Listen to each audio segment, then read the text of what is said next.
Kejaksaan Negeri Banyuasin menangkap satu tersangka dugaan tindak pidana korupsi di UPTD Laboratorium DLH Banyuasin yang merupakan mantan kepala UPTD.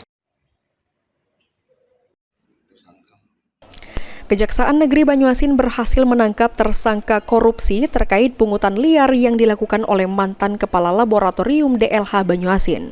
Tersangka bernama Faisal dituduh terlibat dalam kasus dugaan tindak pidana korupsi yang dilakukan di Unit Pelaksana Teknis Daerah Laboratorium DLH Banyuasin.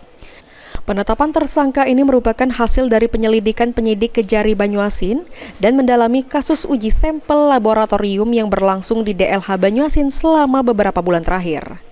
Kasipitsus Kejari Banyuasin Giovanni mengungkapkan, jika modus tersangka menggunakan dokumen perjalanan dinas yang seolah-olah sah untuk meminta biaya dari perusahaan-perusahaan yang hendak melakukan uji sampel di laboratorium DLH Banyuasin.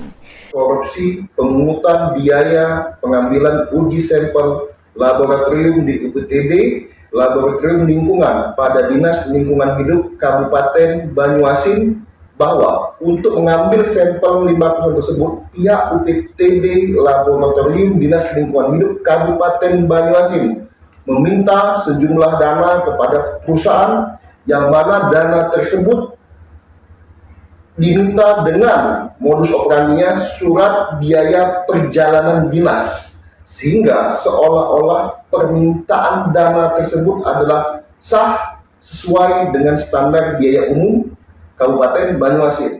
Tersangka saat ini ditahan selama 20 hari di Lembaga Pemasyarakatan Banyuasin untuk selanjutnya menjalani proses hukum lebih lanjut. Ridho Ilahi, PAL TV.